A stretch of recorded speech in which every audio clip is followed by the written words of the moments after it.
They've effectively handed over the keys to the car and said, "Here, Chief, you drive it and tell us where we need to go or what we need to get fixed." If you just have people internally, sometimes the internal staff can't see the forest from the trees. It's a slap in the face to the CEO. It's a slap in the face to Andrew Fagan. They've treaded water this year. They knew all these problems last year. The players told them, coaches told them, coaches left. They didn't listen. So they've wasted a year for their players, their supporters and their members. There's clubs laughing at the Adelaide Crows. If we finish where we do finish, which is again the same spot we have the last couple of years, and with the amount of injuries we keep having, which is above the average and by so far, we have to review all that.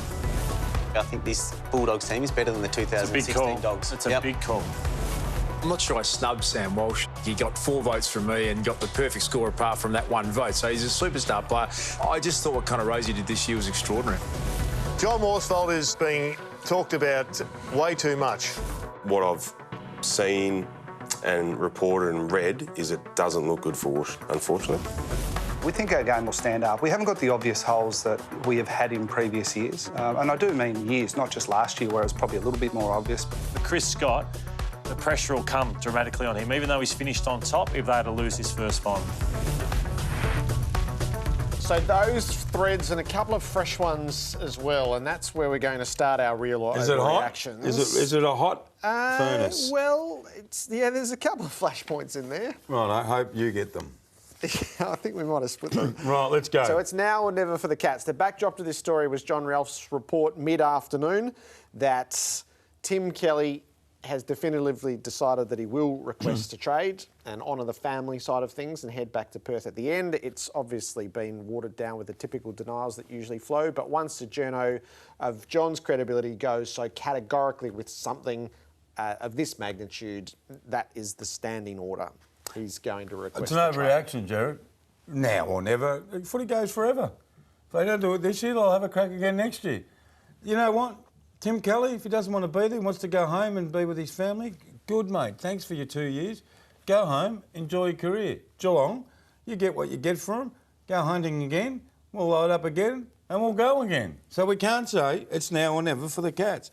Jared, the ark is our salvation.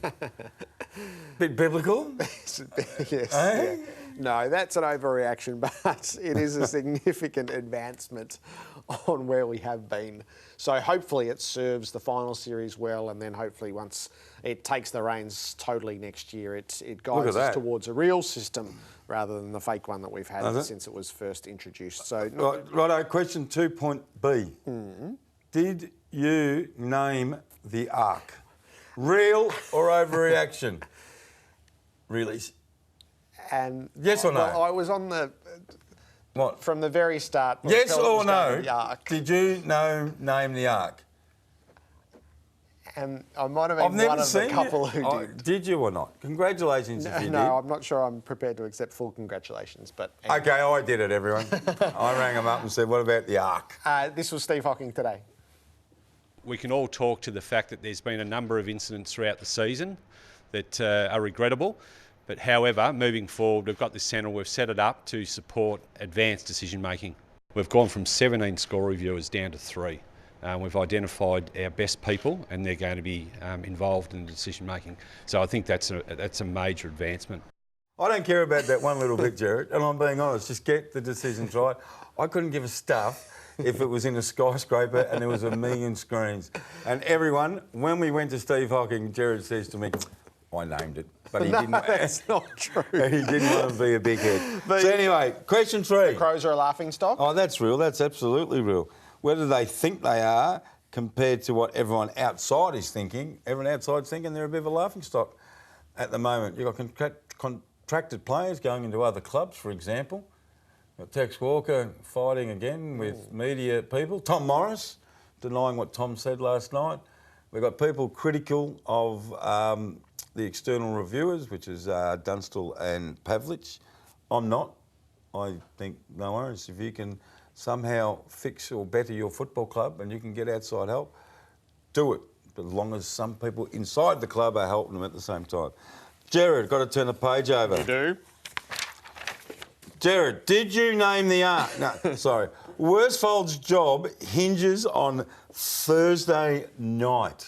No idea. Wish I had this question. No idea. Would you go real? No, this is your question, Oh, Jack. I've got no idea. Well, you got to. Well, I don't know. Say something. I don't think We're on it TV. should. We're on live TV. Say something. I don't It's like the think- Truman Show. We're on live. Yes, yeah, very Say good. something.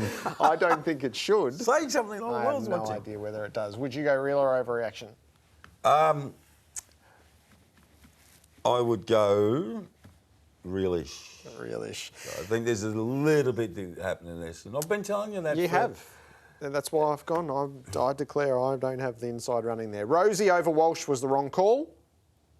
Yeah, that's real. Look, Darcy. Now, I can't sit here and say someone's opinion was wrong. But Jared, his opinion You are. was not right.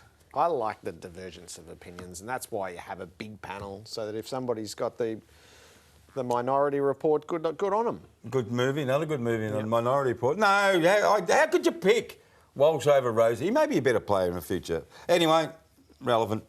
Jared, the Bulldogs are better than 2016. Yeah, I agree with Chris Judd on this. I think it's real. It doesn't guarantee anything, but I think it's real. The midfield is older, more experienced, more seasoned. They are in much better form hitting the final series than they were in 16.